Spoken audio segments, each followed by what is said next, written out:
idea what we were dealing with. We had no idea how many people would die, and did die. And I will never apologize for doing what was necessary at that time and what was indicated by science, not by Googling information, but by science to keep people safe. All right, this next question will go to you first, Janee. What are your views on the development of the renewable energy industry in the county? Well, I appreciate that question because further development of renewable energy in Johnson County makes good economic sense by attracting new businesses, creating good paying jobs in emerging industries. Since taking office, I have strengthened the county's sustainability efforts with modern solutions that save taxpayer money. I led the initiation of a sustainability committee, which includes all the heads of the departments in the county, and together we have looked at ways and implemented ways that have saved energy and money and taxpayer funding throughout the county. Things like energy evaluations, making behavioral changes, making changes in facilities. Those were all because I had initiated that committee. I was also part of the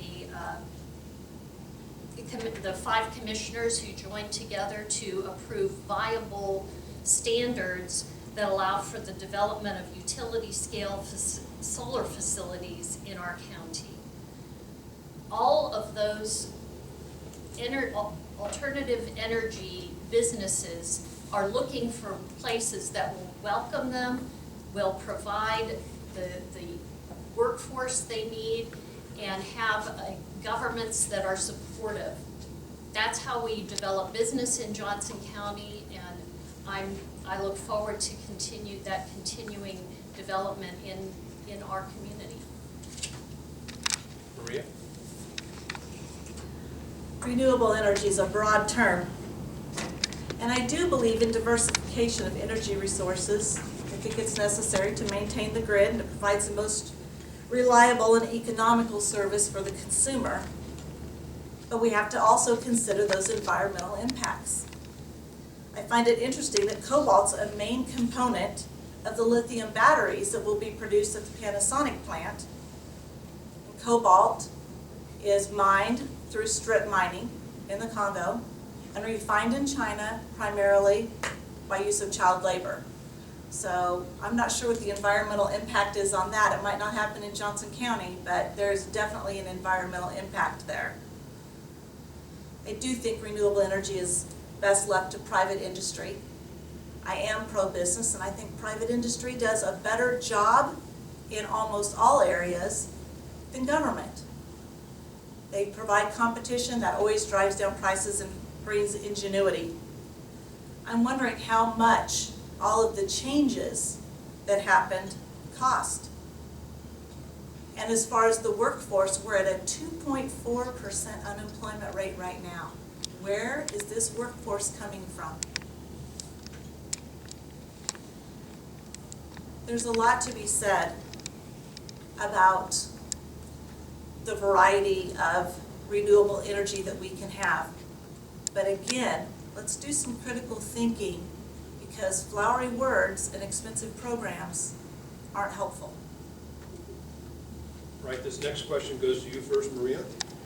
What role do you believe the county can play, if any, in addressing the local worker shortage? I think that the county has a role to play in shortages that they might have.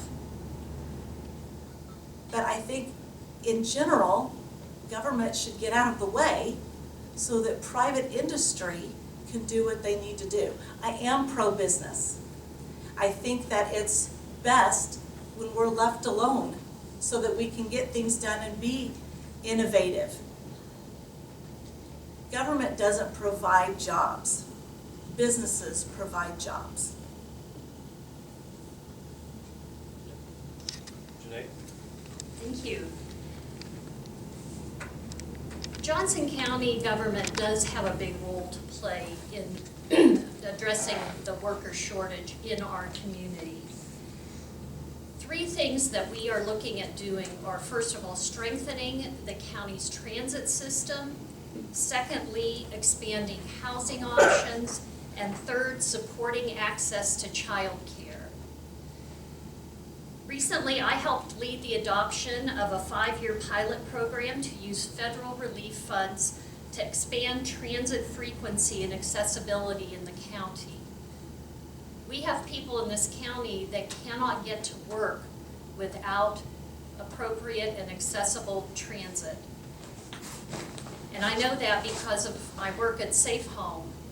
Transit can be a life or death situation for people. If someone cannot get to work and they can't attain economic independence, they will go back to an abusive situation and potentially be killed.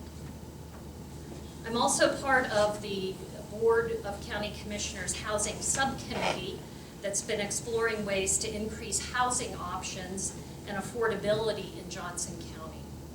We need to have places where people can afford to live, and the county can't solve that all by itself, but we are leaders in bringing people together to look at ways that we can address those housing needs.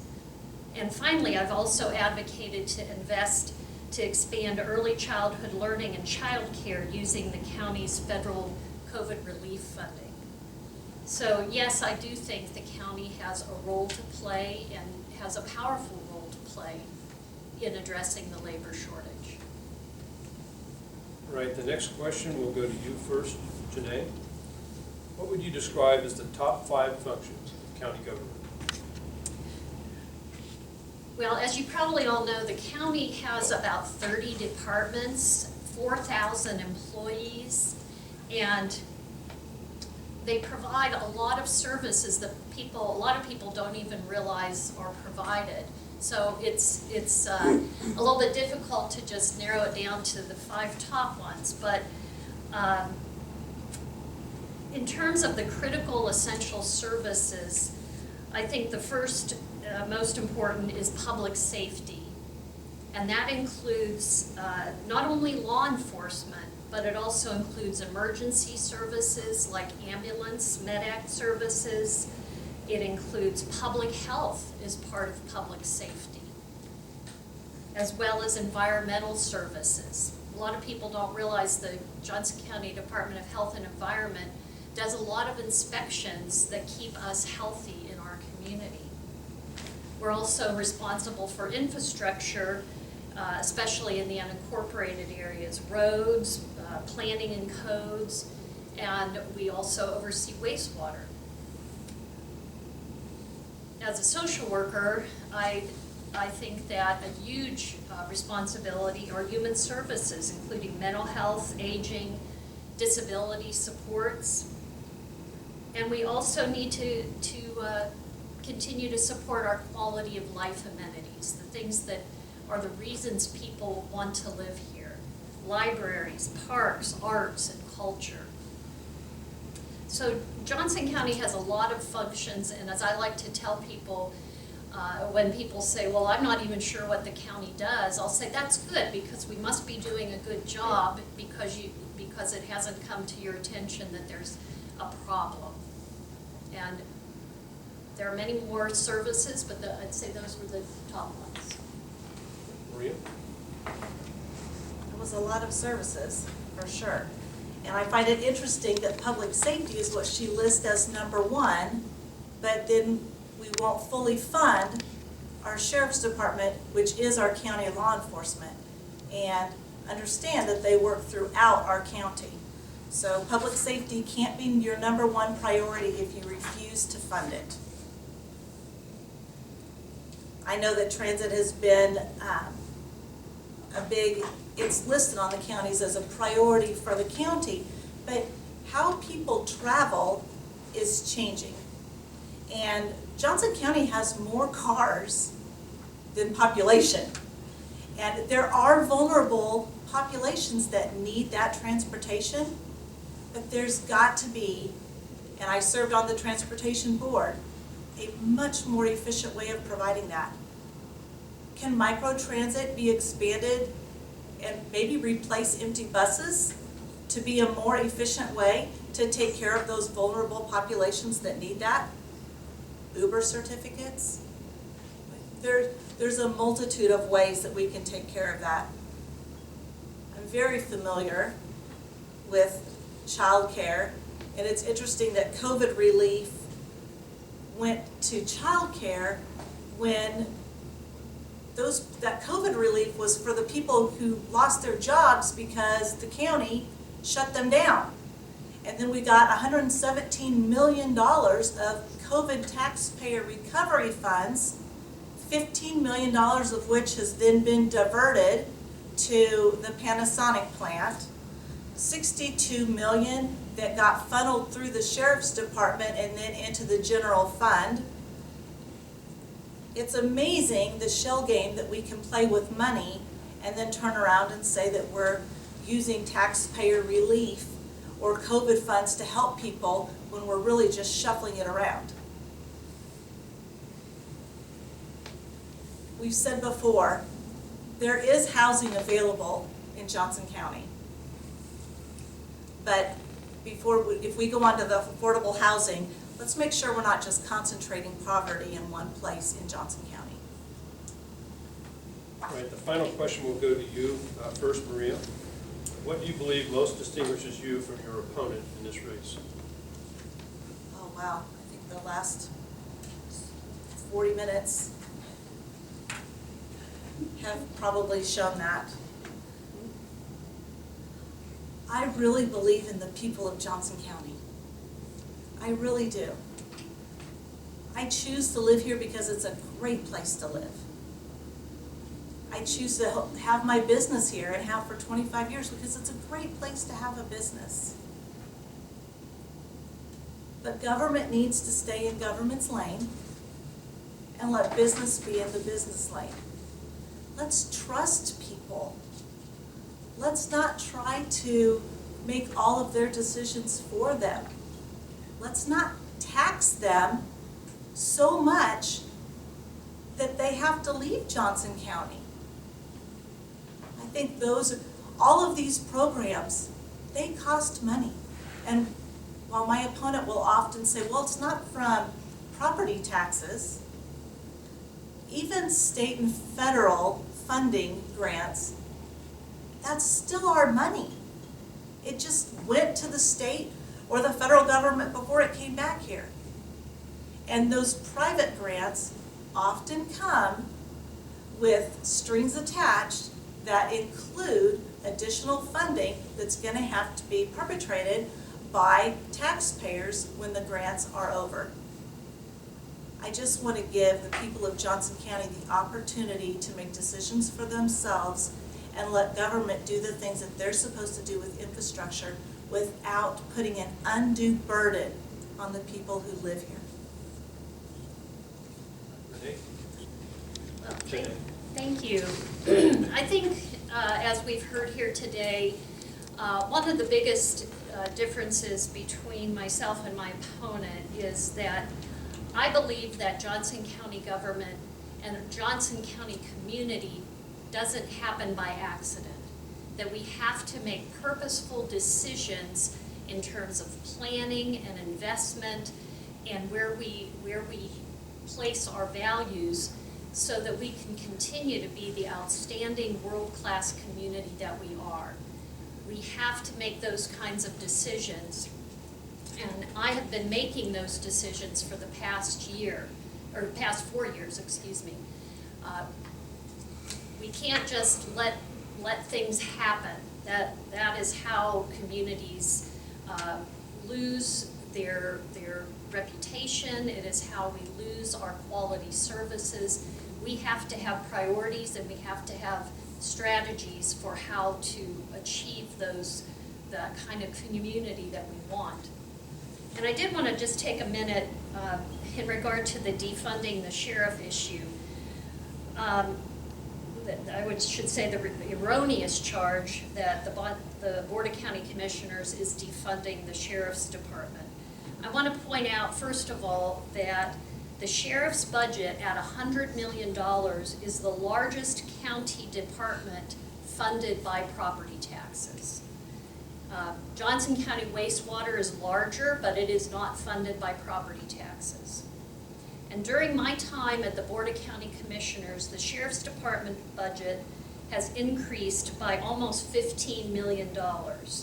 And I have voted every time to increase the Sheriff's budget.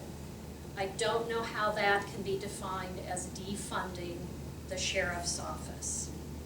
Thank you. All right, that concludes the questions. Now we'll move to a 1-minute closing statement by each of our candidates. And Janee Hanzlick will go first this time. All right, thank you, Mike. You have 1 minute. Okay. This election is about whether we like the Johnson County we are living in or not. I think Johnson County is a great place to live, and I want to keep it that way for ourselves, our children, and future generations. Johnson County is a first-class place to live. Taxes are spent efficiently and in ways that support our quality of life. For my opponent to make drastic cuts to the budget, she'll have to cut funding to services that make Johnson County so outstanding, like parks, human services, libraries, and public safety. This November, vote for me, the pro-business candidate who supports opportunities that will continue to keep Johnson County a great place to live. Maria? First of all, thanks again for hosting this forum.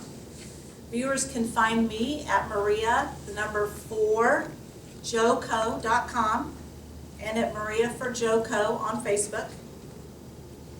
If you agree that government must be driven by the voice of the people, be a good steward of the public's tax dollars, and be fully transparent, and that they should provide for the safety of its residents, then I would appreciate your vote on November the 8th. Together we can work to ensure that Johnson County is a safe and more affordable place for people to live for generations to come. Thank you. All right, I want to thank both our candidates, and would everyone join me in